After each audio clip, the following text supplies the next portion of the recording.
Operation सिंदूर में कहां कैसे अटैक हुए हैं वो भी सुन लीजिए।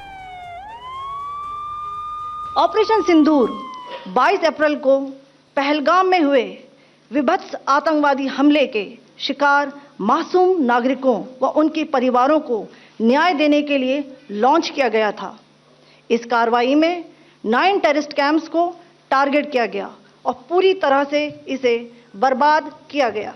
They are distributed from Savai Nala in the north, counting to approximately 21, ending at Bhagalpur to the south.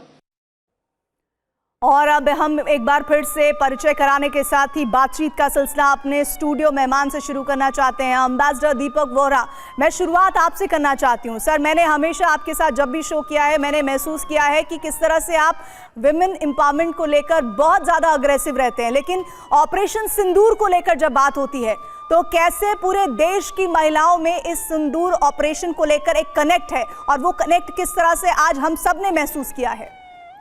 बहुत बहुत धन्यवाद मैम। आपके चैनल पे मुझे बहुत अच्छा लगता है, फिर आपसे बहुत कुछ सीखता हूँ। फिर आपने कर्नल साहब को यहाँ मेरे साथ रखा है, उनकी भी जानकारी बेमिसाल है। So thank you very much. पूरी दुनिया में आपका चैनल छाया हुआ। आपने बात की है सिंदूर का क्या मायने हैं, वो तो आप जानती हैं। आप महिला हैं, आप बेटी हैं हमारी, आपको पता है कि वो आपके सम्मान का, आपकी इज्जत का एक प्रतीक होता है, खासतौर से जब महिला का विवाह हो जाता है। लेकिन मैं एक चीज़ आपको बताना चाहता हूँ, बड़ी दिलचस्प है मैम। इसका नाम रखा है ऑपरेशन सिंदूर, यानी जब तक प्रोफेसर गूगल जिंदा है अगले 10,000 साल तक सिंदूर का अब जो संबंध है वो एंटी टेरर के साथ जोड़ा जाएगा।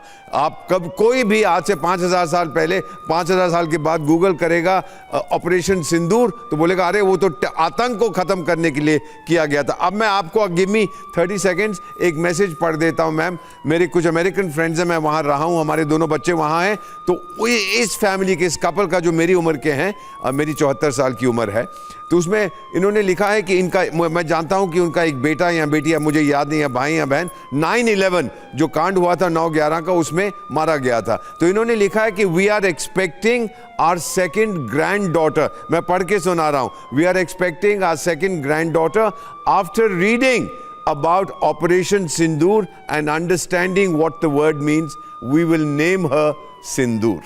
देखिए कितनी खूबसूरत चीज लिखी है कि अपनी ग्रैंड डॉटर, अपनी पोती का नाम, क्योंकि हम समझ गए सिंदूर का क्या मतलब है, उसका संबंध आतंक को खत्म करने से है, और उनका भी एक परिवार का सदस्य मारा गया था उस आतंकी हमले में, तो उस लड़की का नाम सिंदूर रखा जाएगा। जब बड़ी हो जाएगी लोग पूछेंगे व्हाट इज दैट नेम, तो वो बताएगी इसका ये मतलब एटसेट्रा।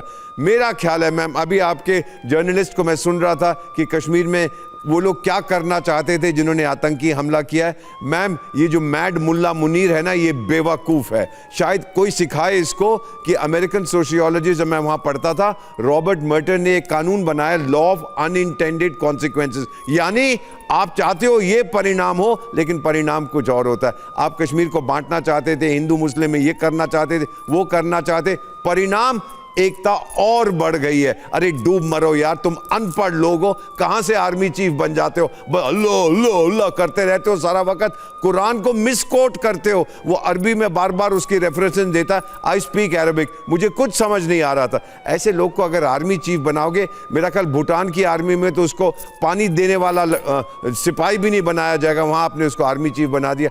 अब जो उसने किया है परिणाम उसका भुगतो। ये तो पहला कदम हमने लिया है मैम, पार्टी तो अभी क्या कहते हैं, अभी तो पार्टी शुरू हुई है, पिक्चर अभी बाकी है मेरे दोस्त। और इसको लेकर लगातार पूरे देश में भी एक गर्व की फीलिंग तो है ही, साथ ही साथ ये उम्मीद है कि अब एक के बाद एक भारत की तरफ से और भी कई बातें सामने आएंगी जिसको लेकर पाकिस्तान को मुंह तोड़ जवाब मिलेगा। हमारे साथ हमारे सहयोगी जम्मू कश्मीर से महराज भी जुड़े हैं, उनका भी हम रुख करेंगे, लेकिन इस बीच एक बड़ी खबर, पाकिस्तान में भारत की एयर स्ट्राइक से तबाही के बाद पीएम शहबाज शरीफ की गीदड़ भभकी सुनने को मिली है। भारत से एक एक कतरे का हिसाब लेंगे शहबाज शरीफ, वो शहबाज शरीफ जो हक्के बक्के रह गए हैं ऑपरेशन सिंदूर के बाद। वो कह रहे हैं एक एक बात का हिसाब लिया जाएगा, हम पीछे हटने वाले नहीं हैं। शहबाज शरीफ ये कहते हैं, उन्हीं के रक्षा मंत्री कहते हैं कि अब दोबारा से अगर भारत कुछ नहीं करता तो हम समझौता कर लेंगे। न जाने ना इनके हुक्मरान समझ आते हैं, ना इनके आर्मी चीफ समझ आते हैं, ना ही इनके मंत्री। और इस बीच लगातार हम आपको ये भी बता रहे हैं कि किस तरह से शहबाज शरीफ जो स्टेटमेंट देते हैं और उनके स्टेटमेंट में कितना दम है वो तो उनके मातहत काम करने वाले लोग ही बता देते हैं बेहतर तरीके से। इस बीच में आपको एक और बात बता दूं, देश के नाम संबोधन में गिड़गिड़ाए हैं पाक पीएम शहबाज शरीफ। हम शांति चाहते थे, भारत ने हमला किया। शांति का चोला ओढ़ने की कोशिश करते हुए शहबाज शरीफ, और असलियत पूरी दुनिया जानती है। पाकिस्तान की कथनी करनी, पाकिस्तान के नेता, पाकिस्तान के आर्मी चीफ, पाकिस्तान के तमाम ऐसे लोग जो आतंक परस्त हैं, उनकी बातों में और उनके करने में एक बड़ा फासला है जो शहबाज शरीफ के स्टेटमेंट में भी नजर आता है।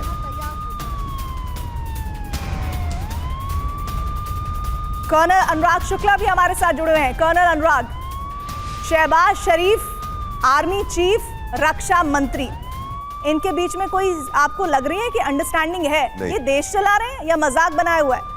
खेल रहे हैं। ये तो सेल्फ एविडेंट है, जैसे आप देख रहे हैं कि कॉन्ट्राडिक्टरी स्टेटमेंट्स आ रही हैं हर तीनों की।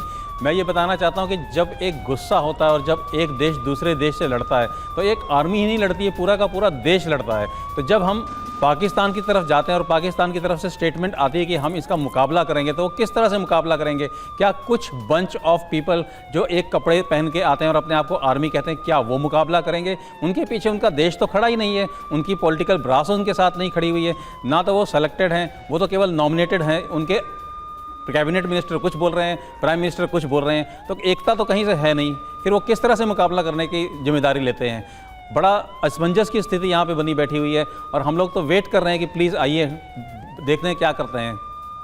आपको खुला मैदान दिया गया है, आइए, हमने आपके खिलाफ ऑपरेशन सिंदूर किया, अब आप देखिए आप में कितनी कुव्वत है, आप क्या करके दिखाना चाहते हैं, करके देख लीजिए, फिर आपको जवाब क्या मिलेगा वो भी तैयार रहिएगा। इधर पाक रक्षा मंत्री ख्वाजा आसिफ की गीदड़ भभकी, हम भारत पर जवाबी कार्रवाई करेंगे।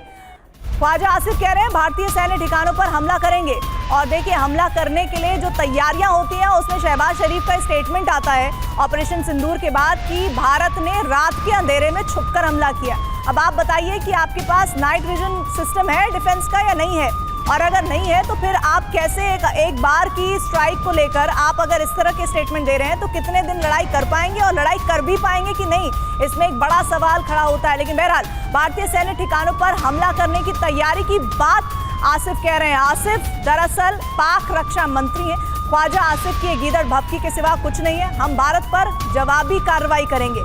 अब देखना होगा कि आज रात जवाबी कार्रवाई में क्या देखने को मिलता है। देखिए, एक बात तो साफ है कि बीती रात पाकिस्तान और पीओके में भारत के ऑपरेशन सिंदूर में मसूद अजहर का पूरा परिवार खत्म हो गया है। मसूद अजहर के परिवार के 14 लोग मारे गए हैं। मसूद अजहर का आतंकी भाई भी मारा गया है। मसूद अजहर ने कबूला है परिवार के लोग मारे गए हैं। मसूद अजहर बचा है, आतंकी परिवार पूरी तरह से खत्म हो गया है और वो अब रो रहा है, बिलख रहा है, जिसने न जाने कितने घरों को उजाड़ा है, न जाने कितने घरों की खुशियां छीन ली है। आज जब खुद का परिवार चला गया तो कह रहा है कि काश मैं भी इन्हीं के साथ मर जाता तो अच्छा रहता। दीपक वोरा जी, मैं आपका स्टेटमेंट जरूर लूंगी, लेकिन इस बीच पाकिस्तान के बावलपुर में भारत के ऑपरेशन सिंदूर में मसूद अजहर का पूरा परिवार खत्म हो गया है। एयर स्ट्राइक में मसूद की पत्नी, बेटा, बड़ी बहन, भाई, भांजा, भांजे की पत्नी समेत 14 लोग मारे गए हैं। परिवार के खत्म होने पर मसूद अजहर फूट फूट कर रो रहा है। मसूद अजहर ने कहा कि मैं भी मर जाता तो अच्छा होता। और भारत ने बावलपुर में एयर स्ट्राइक की, जहां जैश का हेडक्वार्टर तबाह हो गया है। मुजफ्फराबाद में हिज्ब का ट्रेनिंग सेंटर खाक में मिल गया है। मुरीदके में लश्कर का ट्रेनिंग सेंटर भी एयर स्ट्राइक में ध्वस्त हो गया है। तो चाहे आप लश्कर का, जैश का और हिजबुल मुजाहिदीन का, इनके आतंकी बेसिस को पूरी तरह से खत्म किया गया है। दीपक वोरा जी, आप कुछ कहना चाह रहे थे। मसूद अजहर रो रहा है, जार जार हो रहा है, लेकिन शायद वो ये रोते हुए भूल जा रहा है कि न जाने कितने घरों को उसने सूना कर दिया। जब अपनी बारी आई तो कह रहा है कि मैं भी मर जाता तो अच्छा रहता। मैम, पहली तो बात है कि वो 14 सदस्य जो कह रहे हैं मेरी परिवार के मरे, इसके 300-400 सदस्य होंगे। इनका तो कोई लिमिट नहीं होता ना, कितनी पत्नियां हैं, कितनी फ्रेंड्स हैं, एटसेट्रा, तो पैदा करते रहते हैं। दूसरी चीज़, अगर ये मरना चाहता है तो रोक कौन रहा है? नदी है, कूद जा, पहाड़ पे चढ़ के कूद जा, और कुछ नहीं करना है तो हमारे कर्नल साहब बंदूक भेज देते हैं, यहाँ रख के ट्रिगर दबा दे, मर जा, किसी को कोई फर्क नहीं पड़ेगा। क्या ये बकवास कर रहा है? तकलीफ हो रही है इसीलिए बेहुदा बातें कर रहा है। और एक चीज़ मैम, मैंने अपने करियर में देखा, ये मैं बहुत सोच समझ के कह रहा हूँ, मैंने ये सूडान में देखा है, जिम्बाब्वे में देखा है, सर्बिया में, यूगोस्लाविया में देखा है, एक व्यक्ति कमज़ोर दिमाग का अपने देश को बर्बादी की ओर ले जा रहा है, जो ये मैड मुल्ला मुनीर ने किया है। अब मेरा सवाल उससे है, पाकिस्तान जा रहा है बर्बादी की ओर, अब तेरा क्या होगा मुनीरिया? सोच।